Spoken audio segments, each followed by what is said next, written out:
Olá pessoal, meu nome é Leandro Lopes, professor aqui de Teologia. Hoje nós vamos estar falando aqui sobre os gêneros literários do Novo Testamento. Assim como tem os gêneros literários do Antigo Testamento, também existem os gêneros literários do Novo Testamento. E como nós estamos estudando sobre exegese do Novo Testamento, então hoje nós vamos estar falando um pouquinho desses gêneros literários concernentes ao Novo Testamento. Ok? Então veja, o primeiro gênero literário aqui é Evangelhos. Então, para quem não sabe, Evangelho significa boa nova, como nós sabemos, mas Evangelhos está dentro de uma, como é que eu vou dizer? Está dentro de uma classificação de um gênero. Ou, em outras palavras, Evangelhos é um gênero literário. Né? Para quem não sabia, então, por mais que o significado seja boa nova, boa notícia, boa mensagem, mas a palavra Evangelhos, na verdade, ela é um gênero. Ela pertence a um dos gêneros literários do Novo Testamento. Então, veja, a palavra grega Evangelion significa boas novas. Acabamos de ver. Antes do Novo Testamento ser escrito, o termo geralmente se referia a notícias como o anúncio da vitória militar de um imperador. Olha só que interessante, pessoal.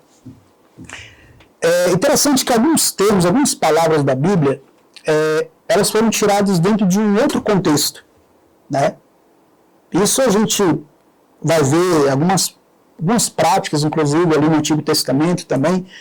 Em uma das aulas nós aprendemos que alguns elementos do Antigo Testamento, algumas práticas ali, a circuncisão, a questão do altar, a questão ali, a figura do profeta, do sacerdote, outras práticas mesmo ali do dia a dia do israelita, na verdade eram práticas de outros povos ali, e que ali o povo de Deus acaba adotando ali e acaba ali, dependendo ali do elemento, eles acabaram, né, consagrando a Deus. A figura do altar mesmo, que geralmente eram muito altar servia ali para adoração a outras divindades, depois ali, aqueles altares ali foram consagrados a Deus. Por isso que quando a gente lê ali o Antigo Testamento, alguns personagens, Abraão, Isaac e outros mais ali, Jacó, a gente vai ver que sempre quando Deus aparecia a eles ali, eles edificavam um altar. Por quê? Porque muitos daqueles lugares ali, outrora, eram locais de práticas de culto pagão. Então olha só que interessante. Aquele lugar que outrora era um local de adoração a outras divindades, ali Deus manda ali o servo ali edificar um altar agora consagrado a ele. Né? Então no Novo Testamento, pessoal, essa palavra evangelho, que significa boa nova, interessante que ela é tirada dentro de um contexto do Império Romano. Quando um general, quando um soldado romano, um grande pessoa de destaque ali, voltava de uma guerra, ele passava pelo chamado Arca do Triunfo, aquela famosa Arca do Triunfo. E as pessoas já estavam esperando ali os vencedores. Né? Então, quando o general passava ali a Arca do Triunfo, ele estava trazendo o quê? Uma boa nova. O termo boa nova também era aplicado quando nascia ali o filho do imperador, o que seria ali o herdeiro. Então, ali era uma boa nova, uma boa notícia. Então, interessante. A igreja primitiva ela acaba pegando esse termo, boa nova, e aplicando a Jesus.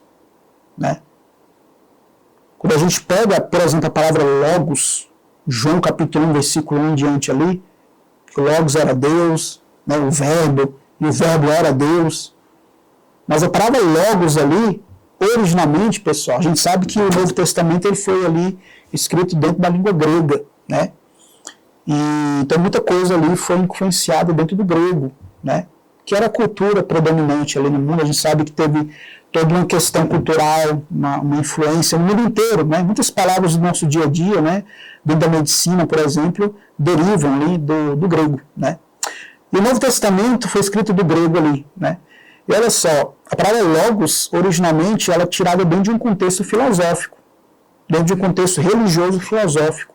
João acaba saindo do ambiente judaico e entrando, digamos, no ambiente religioso filosófico da Grécia, e ali ele acaba pegando a palavra logos e aplicando a Jesus. Então a boa nova foi da mesma maneira. Significava boa notícia, boa mensagem, dentro de um contexto do Império Romano, que era originalmente aplicado àquele que voltava de uma grande batalha, de uma grande vitória, ou aplicado ao nascimento do herdeiro, do filho do imperador. E ali o que a igreja fez, primitiva? Pegou esse termo e adotou esse termo e aplicou a Jesus Cristo. Então veja, no Novo Testamento o termo boas novas se refere às boas notícias da mensagem proclamada por Jesus Cristo. Né? Um outro jogo literário, pessoal, é parábolas. As histórias que Jesus contou, como a do bom samaritano, do filho pródigo e do semeador, estão na lista das passagens mais conhecidas da Bíblia. Né? Então, a parábola do semeador, a parábola ali das 10 virgens, por exemplo, enfim, e outras parábolas ali, muitas são até chamadas, né, conhecidas como parábolas do reino, porque muita parábola, pessoal, ela tem ali o fundo dela, o propósito dela é visando a salvação, né? Então veja, até este século, a maioria de todos os personagens ou objetos, né, ou seja, até este século, a maioria dos intérpretes tratava as parábolas como alegorias, supondo que a maioria ou todos os personagens ou objetos em uma parábola simbolizava alguma coisa além do literal. Essa alegoria, que foi assim, um método de interpretação, pessoal, foi um método de interpretação muito comum na antiguidade. E o que é essa alegoria? É quando a gente tira o sentido espiritual de um texto. Quando a gente lê o texto bíblico, pessoal, o texto bíblico ele pode ser interpretado pelo menos de 3 formas. No seu sentido literal, né, ele vai ter a sua parte metafórica e também a parte simbólica. Né? Então, por exemplo, quando o anjo do Senhor aparece a Maria dizendo que ela vai ser mãe, ali foi algo literal, ou seja, algo que realmente aconteceu. Quando Jesus ele diz que ele é o pão da vida, Jesus pega a imagem do pão, que era, digamos, a dieta básica ali do povo judeu, né? O pão, Jesus fala, eu sou o pão da vida. Ele está usando o quê? Uma metáfora. Quando Jesus diz que ele é a porta, ele está usando uma metáfora. E tem a parte simbólica da interpretação bíblica, que aí a gente vai poder pegar como exemplo o livro de Apocalipse. Tem muitos símbolos, tem muita simbologia ali, o livro de Apocalipse. É um livro interessante porque nele vai conter profecias, que é um tipo de gênero literário também, mas vai ter muito simbolismo. Né? Então a parábola, até este século, a maioria dos intérpretes tratavam as parábolas como alegorias. Uma das pessoas mais conhecidas da antiguidade que usou muito esse método foi Orígenes de Alexandria. Só que mais tarde na vida dele ele acabou tendo problemas com esse método de interpretação. Né? Porém foi um método muito usado na antiguidade, esse método alegórico, né, de interpretar o texto bíblico. Então veja, outro ponto, outro exemplo, Atos dos Apóstolos, o livro Atos dos Apóstolos, o segundo volume da obra dupla de Lucas possui uma semelhança forte com o gênero do Evangelho, onde nós sabemos que Lucas é considerado aquele que escreveu o Evangelho de Lucas e o livro Atos dos Apóstolos. Né? Então ele escreveu 2 obras ali de grande envergadura. Né? Lucas ele foi médico, Lucas se mostrou um grande historiador ali, aquele pesquisador de campo. Né? Quando a gente lê o Evangelho de Lucas ali, a gente vai ver alguns detalhes interessantes que os outros evangelhos não contêm. Né? Alguns historiadores, alguns estudiosos até entendem, falam que alguns termos que Lucas vai usar no Evangelho de Lucas se encontram dentro da medicina. Justamente porque Lucas era médico, né? Então ele vai usar alguns termos dentro da medicina ali para colocar e inserir ali no seu Evangelho. Mas veja, Atos dos Apóstolos é considerado semelhante ao gênero de Evangelho. O primeiro versículo do livro remete ao Evangelho de Lucas de modo que sugere que o seu prólogo, Lucas 1, versículo 1 a 4, se refere às duas partes, né? Ou seja, quando a gente lê Lucas ali, capítulo 1, ele vai estar escrevendo a um homem chamado Teófilo, né? E aí existe um debate por trás de quem era Teófilo. Alguns teólogos antigos, como Louis Berkhoff, entendiam que esse termo Teófilo, que significa amigo de Deus, na verdade simbolizava todos os cristãos do mundo, né? Já outros entendem que Teófilo foi um homem de grande posição financeira, de grande prestígio, um homem de renome.